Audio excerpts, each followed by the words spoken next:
Well, thank you all for coming today. And anybody heard any good jokes? Well, I've got one. The LG and a senator walk into a bar, and she has to buy her own drinks. So, just lightening up the mood just a little bit. But I am certainly honored to ascend to the position of Lieutenant Governor.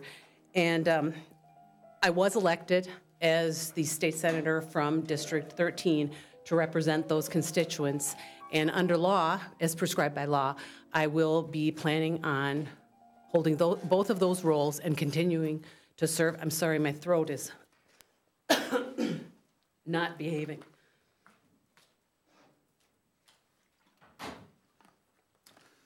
And as prescribed by law, I will continue to serve in both of those roles.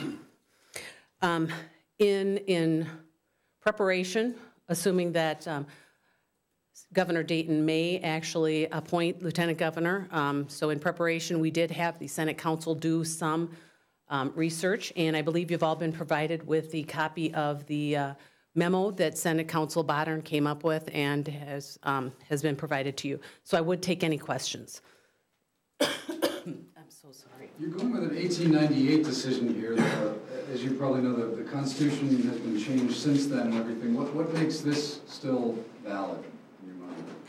Well, it was a Supreme Court decision. I believe he addresses that in the memo, that would have been based on the Constitution, and he does address most of those questions that would address the 1972 versus 19 changes versus the 1898 issue. So I believe in the memo he would address those. In a more fundamental way, how is this not a violation of the separation of powers to have a lieutenant governor also being the president of the Senate? In just a basic, take a step back question of how our democracy is supposed to function in Minnesota. And I believe he does address that, but it is my understanding that the lieutenant governor has no executive powers conferred by the Constitution. So in that sense, that there's no powers that go along with that. The only powers that the lieutenant governor would have would be delegated by the governor. And since there are none in the Constitution, that's how that would be situated. Have you talked to the governor's office about this? I spoke with the governor briefly. I did tell him that my intent was to serve in both roles. This, not shortly, I guess shortly after his press conference. He's invited you to lunch on Friday. Do you plan to go? Yep, I plan on being there at noon. Can't expect that. He said it would be just the two of us. At the governor's residence? Yes. Logistically, can you do both jobs? Do you have enough time scheduled? Does it work? If it's constitutional, can you do both jobs? I believe so, yes. I believe well. I think you could probably do both very well, or I could do both very well. If the Attorney General has a different reading on the Constitution or this decision that you cannot hold both, then what? Well, we will decide that when we take a look at her decision. Would it turn into a court battle, or what could it be? I guess I can't control exactly what would happen, but I'd like to look at her opinion when she provides it. Just so we're clear, are you going to stay as a state senator and the president of the Senate and serve as lieutenant governor?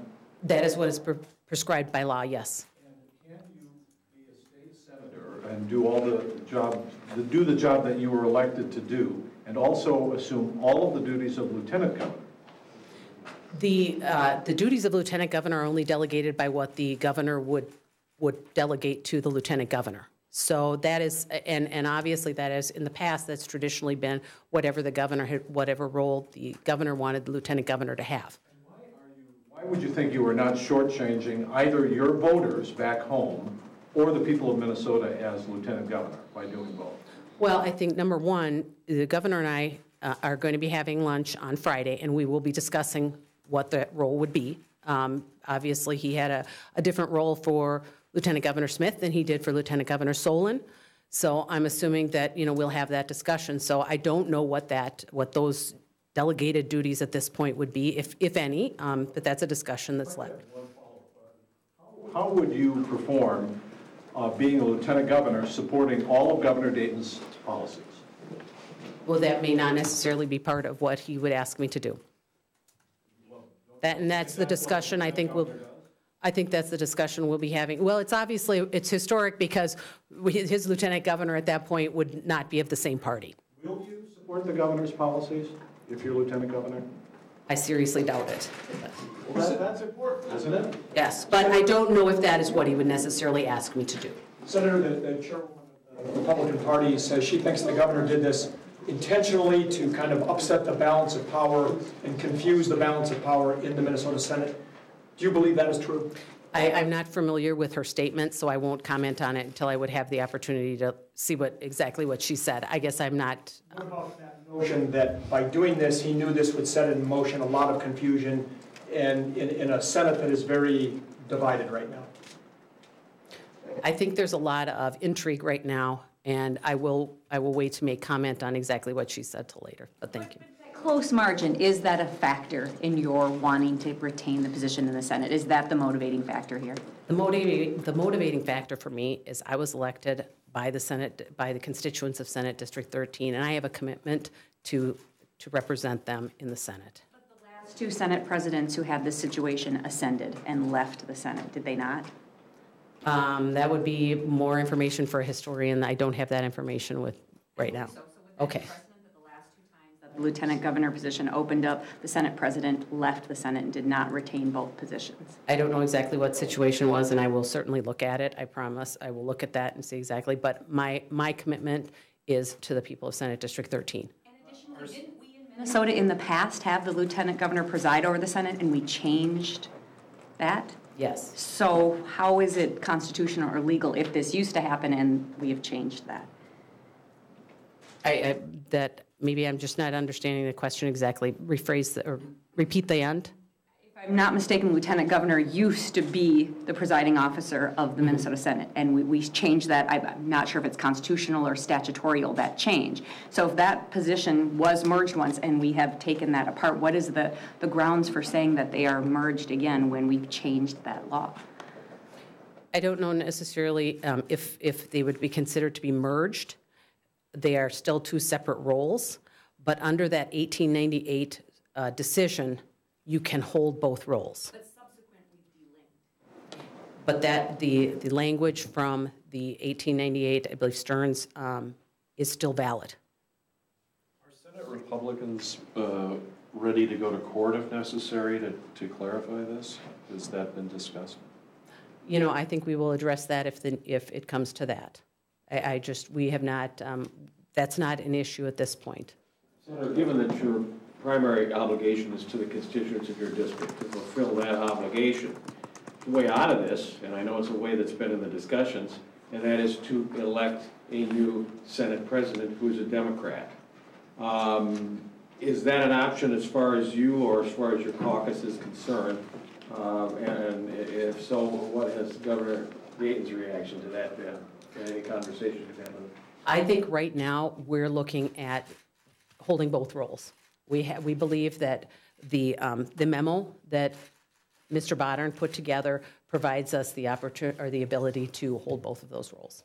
Is there anything the governor could tell you Friday that would change your mind on keeping both roles?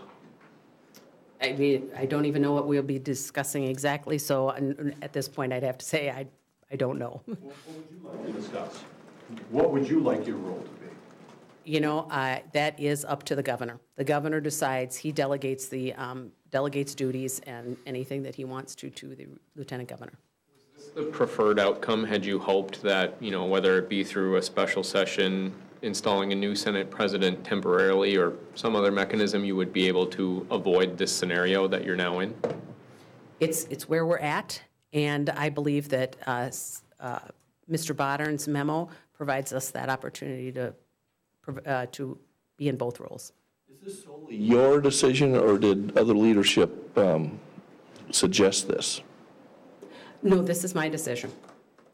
Does this put Introduce yourself a little bit to the statewide constituency you now have in terms of where you stand on policies, and maybe even elaborate a little bit on how you contrast the current lieutenant governor. Well, I think, you know, without going into a whole lot, I mean, obviously, I'm Michelle Fischbach. I represent Senate District 13. Been in the Senate for about 20 years. served in a variety of roles. Currently, I serve as Senate President and as Chair of the Higher Ed Committee. And I'm a Republican. And maybe that's probably, instead of going into a whole lot of policy issues, it might just be easier to explain that I am a Republican. Senator, you and Lieutenant Governor Tina Smith couldn't be further apart on an issue like abortion. If that ever comes up in some role the governor designates for you, how would you handle that?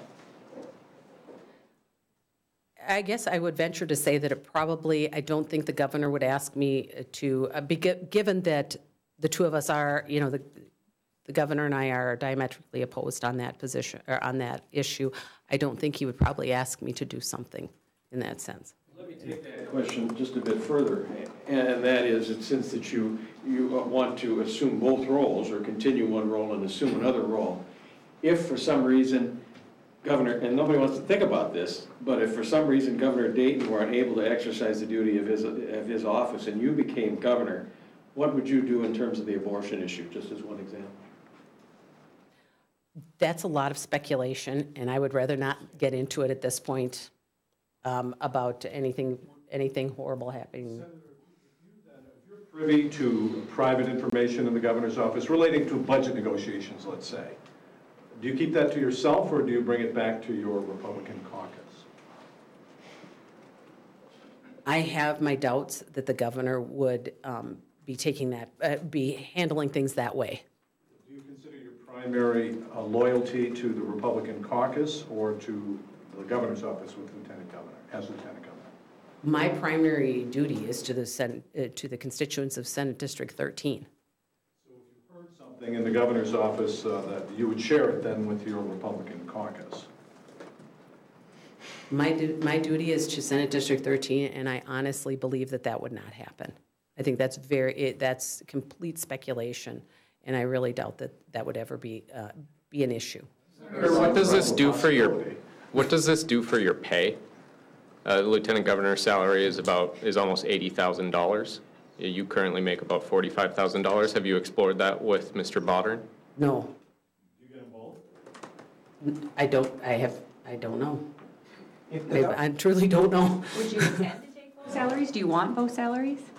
I haven't even thought of it. I mean, truly, I haven't even thought of it. I don't know if there's any kind of obligation or anything. I don't know. And what about if you were to become governor? Would you argue that you should still retain your Senate seat, or could? I think that would be an entirely different constitutional issue. If you were governor, would you act on your feelings, your beliefs, and not on the person you were replacing, Governor Dayton? I'm gonna say no comment on that one. I think that's getting very speculative if I was governor, and there's no indication that I would ever be governor at this point. Senator, it sounds like your assumption is that you would be a caretaker of the lieutenant governorship, that your assumption is Governor Dayton would not want to bring you into the partisan Democratic side of issues and stuff. Is that accurate, and that's how these dual roles could work in your mind? I would tend to agree with that. I think that I'm sure they considered it, that the governor considered it very carefully, because he obviously knew everything we all did, that I would assent to the lieutenant governor if he did appoint Lieutenant Governor Smith. And so I'm sure he took careful thought in that. And it is the prerogative of the governor to decide what kinds of roles he wants the lieutenant governor to take. Would you resist any kind of busy lieutenant governor's schedule that would, interfere with the, floor sessions in the Senate or that type? I think we would certainly work with that. I mean, we could work around that. If there was some things that he asked for me to attend or, travel about the state, I'm sure we would probably be working it out with the schedule. But by emphasizing that there's no official duties spelled out, are you not putting a line in the sand saying you're not willing to do much in that role? I think the governor and I will discuss that. It sounds like this is a role that you're not going to be doing much in. Why do you want the job then? Because the Constitution says shall. So it's not a want, it's a constitutional duty. But do you want the job, I guess is the question. I don't necessarily think that is something that is up for discussion, because there's a constitutional duty I have that says shall. Does this put you into the mix for the 2018 gubernatorial race? I have not thought that far ahead. Something else that says shall, according to the governor's office, the Constitution says, and if you could go back to this, no senator or representative shall hold any other office under the authority of the state of Minnesota, except postmaster and notary public. And That's what the Mr. Bodden's memo does address that, and I was just going to take a look and just, it does address it on the back page, on page 2, about maybe halfway down to that first paragraph on page 2, it is addressed there, that question specifically. So the plain meaning, as people say, of the Constitution doesn't apply. Well, I think that the Stearns decision addresses that, and Mr. Bodden addresses that issue, that question. At the end of the day, when, again, the public hears this announcement and hears that you're going to be doing 2 positions or intend to do that, what would you say to their concern that this will cost them a representative in terms of a lieutenant governor who is actively involved in supporting the governor? Well, and as I mentioned before, we don't know exactly yet what my duties or what the governor will delegate to me, what kinds of things the governor will delegate to me, so we really can't. At this point, that's speculative. And yet, if you're doing both roles, as many people have pointed out, it will cost you some involvement in your lieutenant governor position. So just for those who might have those concerns, what would you say, that this is, again, just your constitutional obligation, your duty, or what would your response be? There are no duties delegated by the Constitution to the lieutenant governor. They are just, it's a holding spot. It is, and so all of the duties that the lieutenant governor would have, excuse me, are delegated by the governor. So and we have not even started to even talk about that, and that would be up to the governor. Do you believe you would have to do anything the governor tells you to do? I don't think I would have to do anything the governor told me to. I mean, well, you keep saying you don't know what he'll delegate to you. Would you have to do something that he would? But would you have to do something if he delegates you a job? I think that's a discussion that we would have. I mean, that's why we're having lunch on Friday. Senator, the lieutenant governor's position, much like the vice presidency, has often been one of those positions where people say, what does that person do anyway? Carol Molnau at one point was lieutenant governor and transportation commissioner. Are we going to find out that maybe lieutenant governor's role is mostly ribbon cuttings and giving occasional speeches, and that you can easily do both jobs? Very possible. It is very possible that we find that out. Up in Roseau. Up in Roseau. He's going to need you up there. You know, very soon I'm going to have a daughter who lives in Moore Road, so I may be up there. Are you excited about doing this? You know, I'm excited about the history that we're making. It's interesting to be involved in the state government and all of the kinds of things that can happen. It's always an adventure here, and this is our big adventure for this week. Have you thought about this over the past few years? Every so often, well, you shared it with me to begin with, so I think, actually Don was the one that told me when I was first elected president, how many years ago, in 11 or 10, that I actually was in succession line. So every so often we think about it, but this, now we are dealing with how to maintain both of those roles. Well, Madam President, given that, and I think what we've come out of this from my colleagues' questions is that potentially your role as Lieutenant Governor would be primarily ceremonial. I think, if I'm understanding you correctly. And the only other role, and again, I'm sorry to bring it back to it, is that you are on standby in case something happens to Governor Mark Dayton. So therefore, it seems that Minnesotans, if Republicans are pursuing this, need to have clear information and clear discussion about, if you were to become governor, what positions would you take on some of these critical issues? But yet you're deferring on that, I understand, out of not wanting to think about the possibility of Governor Dayton's health not allowing him to perform the duties of his office. But still, it becomes a critical piece of this as to what the public thinks, whether you ought to perform both roles. It seems to me. Well, I would say, if someone's, excuse me, if someone's interested, I mean, I have a 20-year voting record and have run for re-election several times now. So I think that my positions, if someone is interested in my positions, they're very easy to find. I think it's, you know, like I said, a 20-year voting record. I've taken a position on a lot of things. So I think that's pretty, the public has access to that and would have a good idea. And, you know, if there was something in particular, I mean, we answer constituent mail every day. So if someone's interested in something particular, they can certainly contact my office if there was some burning issue that they needed to know about. If there were a situation where there was an issue and Governor Dayton was taking advantage of the bully pulpit of his office, which he clearly has and does frequently, that's his right, the state, and you had a much different view on it, as Lieutenant Governor, would you exercise your bully pulpit beyond perhaps being a state senator or even being president of the Minnesota Senate, being Lieutenant Governor, and be in opposition to him on that and take that to the public arena? I think that's speculative, and I think we would have to deal with issue by issue. I don't, I mean, as Senate President, as a seated senator, I see, you know, my representing my constituents, and if there was need that I should speak about an issue, I certainly would, but I don't, I guess, specifically going after the governor, it would have to be a situational, and that's speculative, so I don't know what would happen. What happens if the Attorney General puts out an opinion that contradicts the Senate Council's interpretation? Well, I'd like to take a look at it because it's simply an opinion. The Supreme Court, as we all know, is the final say in what happens with legal questions. So I'd like to take a look at it when she does come out with it. You say that you work for your Senate district constituents as senator. Who do you work for as lieutenant governor? The people of Minnesota. And so I would continue to represent those people in Senate District 13 and the people of Minnesota, which is, in essence, what you do as a state senator. You concentrate on your district, but you also represent the state. This puts us in a situation where the people elected a Democrat who could, you know, possibly end up here with a Republican as governor.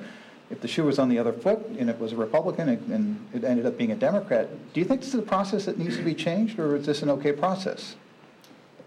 I won't discuss changing the process, but I'm sure that the governor, you know, did think about that when he was making his decision on Lieutenant Governor Smith and to appoint her to U.S. Senate. Will you give up your committee chair? You know, it hasn't been discussed. I don't know yet. Isn't a lawsuit here inevitable if the Attorney General comes out with a contrary opinion that has the force of law? You mentioned the state Supreme Court. Isn't this going to end up in the courts realistically? The AG's opinion is not the force of law. It's an opinion. But I don't know where we would go from there. I don't know. Are you prepared, though, to go to the state Supreme Court? That's where the governor and the legislature have ended up very recently. and we kind of know the process now, right? No, I don't even want to get into that. I just don't know. I mean, at this point, we'll see what the AG comes out with at that point. What do you think of the governor's reaction? He seemed to be fine with having a Republican lieutenant governor in his remarks today. And what did he say to you? I'm a nice lady. Of course he would like to have me as LG.